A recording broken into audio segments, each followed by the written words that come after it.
আর সবকিছুই তো মিলে যাচ্ছে। বস্তির নামটাও, আমরা তো ওই বস্তিতেই থাকতাম জানেন। আমিও তো হারিয়ে গেছিলাম। তাছাড়া আমার মেয়েও দারুণ করে ঠাকুরের গান গায়। আমাকে যে করেই হোক নিশ্চিত হতেই হবে যে ওই ভগবতী আমার ভগবতী কিনা। যদি কোনোভাবে ওই বাড়িতে একবার ঢোকা যায়, ওর কাছাকাছি যদি যাওয়া যায়, একবার অন্তত যাতে আমি ওকে দেখতে পারি। ভগবান কি তবে মেয়েকে তার বাবার কাছে পৌঁছে দিয়েছে? হ্যাঁ, সব শুনে তো তাই মনে হচ্ছে। সেই জন্যই কি ভগবতীর প্রতি দ্রোণের এত টান জন্মেছে নিজের অজান্তেই? জানেন আমিও গান করি। আমি যদি কোনোভাবে আমার মেয়েকে সাহায্য করতে পারি, আমি যদি ওর গানের টিচার হতে পারি। আচ্ছা, আপনি তো ওনাকে উপায় বের করে দিলেন। আপনি তাহলে দয়া করে আমাকে একটু উপায় খুঁজে বের করে দিন না, যাতে আমি ওই বাড়িতে যেতে পারি, আমি আমার মেয়ের কাছাকাছি থাকতে পারি, ওই মেয়েটাকে যাতে আমি কম্পিটিশনে দিতে পারি। আপনি দেখুন না, আপনি যদি আমাকে সাহায্য করেন আর ওই ভগবতী যদি আমার ভগবতী হয়, তাহলে সারা জীবনের মতো আমি আপনার কাছে কৃতজ্ঞ হয়ে থাকব। আমি পাগলের মতন আমার মেয়েটাকে খুঁজছি, পাগলের মতো।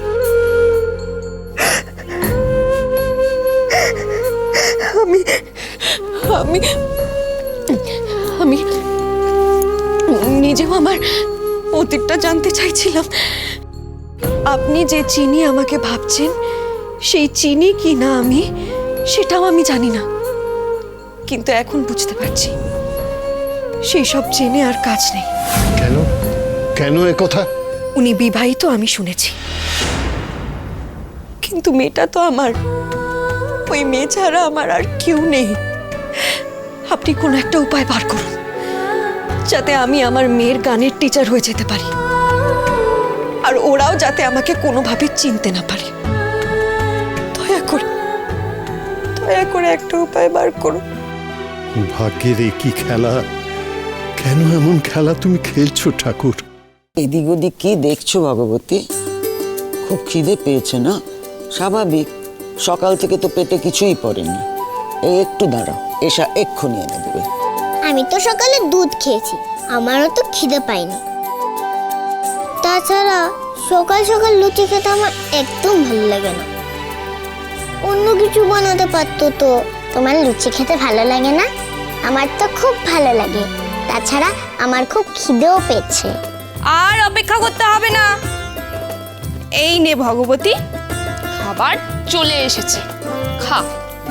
টিম্পি সোনা, এই না তোমার খাবার, নে এবার যত খুশি খা।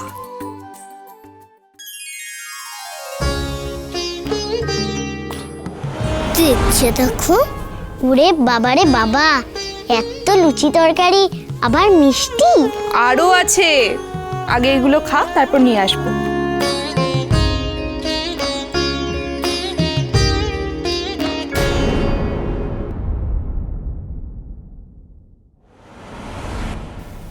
কিরে, তুই আবার হাত গুটিয়ে নিলি কেন?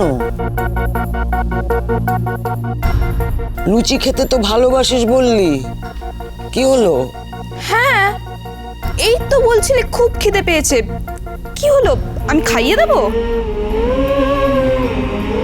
নিজেও খাচ্ছিস না, আর কেউ খাইয়েও দিতে পারবে না? আমি লুচি খাবো না। বোঝো, এই লাফাচ্ছিলি খাবি বলে এখন বলছিস খাবি না? তুই তো দেখছি ডিম্পির মতো হয়ে গেছিস। মানে? না মানে, তুই এরকম বলিস তো মাঝে মাঝে, এই বলিস খাবো, এই বলিস খাবো না, তাই বলছিলাম। ও খাবে, খেয়ে নে তো ভগবতী। না গো বোন, আমি খেতে পারবো না। কিন্তু কেন রে? এইসব ভালো ভালো খাবার আমি খাবো, আর আমার মা কি খাচ্ছে আমি তো জানিই না। আমি যখনই ভালো খাবার খেয়েছি তখন মাকে দিয়ে খেয়েছি। আজ আমি মাকে না দিয়ে কি করে খাবো গো? আমার মাও যে লুচি খেতে খুব ভালোবাসতো। আমার মা খাবে না আর আমি খাবো না? আমি কিছুতেই খেতে পারবো না। নিয়ে যাও। এরম করতে নেই ভগবতী, খেয়ে নে। বাড়া খাবার ফেলে উঠতে নেই। ভগবতী, তোর মাকে যখন তুই খুঁজে পাবি তখন তোর মাকে আবার আমি করে খাওয়াবো। কবে মাকে পাবো কে জানে। খুব শিগগিরই। সত্যি বলছো? আমার মন বলছে তুই তোর মাকে খুব শিগগিরই খুঁজে পাবি। তবে আজ আমাকে বরং দুটো মুড়ি দাও গো সোনামাঠান। একটু জল দিয়ে দিলেই হবে। জল মুড়ি খেয়ে নি, মাকে পেলে তবেই মা মেয়েতে মিলে লুচি খাবো। কিন্তু ভগবতী, আমি যে এত কষ্ট করে লুচিগুলো ভাজলাম। আমার খেয়াল ছিল না গো সোনামাঠান, নইলে সকালেই বলতাম। আমায় মাফ করে দাও গো। ছেড়ে দাও এসা, ও যা চাইছে সেটাই দাও। ঠাকুর যেদিন ওর মাকে খুঁজে দেবে সেদিন আমি নিজে লুচি ভাজবো। তোকে কিন্তু গান শোনাতে হবে। শোনাবো গো শোনাবো। মা এসে গেলে যেমন মা মেয়েতে মিলে দুজনে লুচি খাবো, তেমন মা মেয়েতে মিলে গানও শোনাবো। তোমরা ঠাকুরকে বলো না গো, যাতে ঠাকুর খুব তাড়াতাড়ি আমার মায়ের খোঁজ পাইয়ে দেয়। অদ্ভুত মানুষ তো, সেই কখন বলে গেলেন আমি তোমার ওই বাড়িতে যাওয়ার ব্যবস্থা করেই ফিরছি, আমায় একটু সময় দাও। এটা একটু সময়? সেই কখন গেছেন, এখনো আসার নাম নেই। আচ্ছা, এবার আমি কি করব? ওই ওই বাড়ির মেয়েটাই যদি আমার মেয়ে ভগবতী হয়, তাহলে তাহলে ওকে দিয়ে তো কম্পিটিশনে গান আমি গাওয়াবই। না, আর কিছুক্ষণ দেখব, তারপরেই আমি ওই বাড়িতে চলে যাব আমার ভগবতীর কাছে। আমার ভগবতী তো কত সুন্দর গান গায়। ও গান গাইবে, কত লোকে শুনবে, কত লোকে ওকে দেখবে।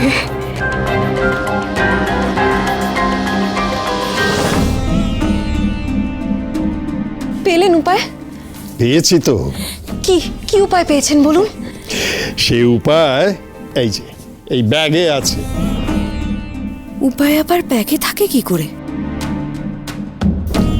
এসো, তোমায় দেখাচ্ছি, এসো।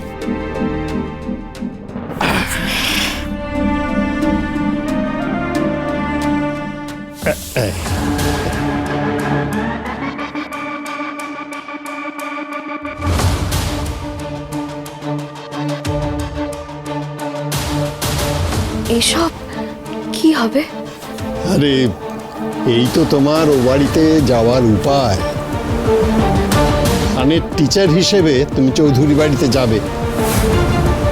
অবশ্যই এইগুলো পরে তুমি ছদ্মবেশেও বাড়িতে যাবে। তাহলে দ্রোণ বা অন্য কেউ তোমাকে চিনতেই পারবে না চিনি বলে। কিন্তু তোমার দেখা হয়ে যাবে যে তোমার মেয়ে ওই বাড়িতে আছে কিনা। বাহ, বেশ ভালো উপায় বার করেছেন তো। বেশ, এগুলো আমাকে দিন, আমি সেজে নিচ্ছি। এই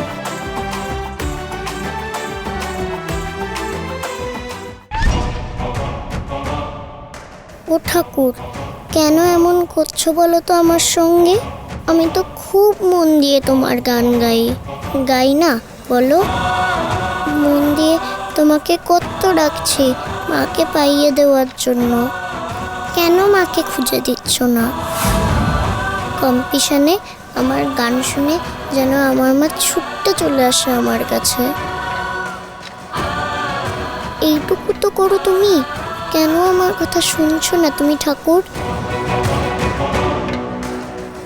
ঠাকুর, ঠাকুর তোর কথা শুনেছে। শুনেছে? মাকে খুঁজে পেয়েছো বুঝি তুমি? কোথায় আমার মা, কোথায়? না রে, তোর মাকে খুঁজে পাইনি, কিন্তু পেয়ে যাওয়ার রাস্তাটা খুঁজে পেয়েছি।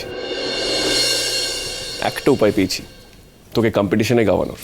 হ্যাঁ রে, আমি একজন গানের টিচার খুঁজে বের করবো তোর জন্য।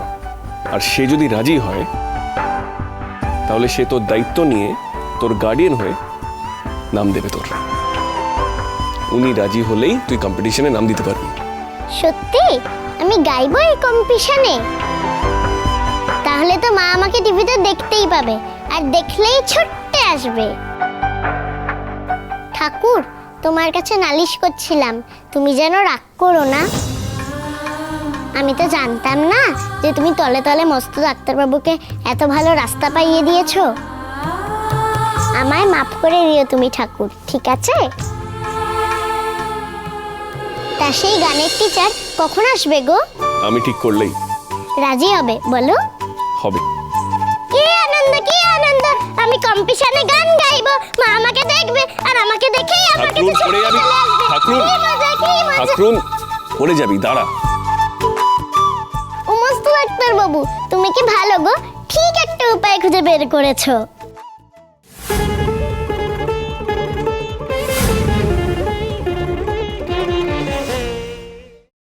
নিজেকে যতটা পারো লুকিয়ে নাও। একটা কথা মাথায় রেখো, কেউ যেন তোমাকে চিনতে না পারে চিনি বলে।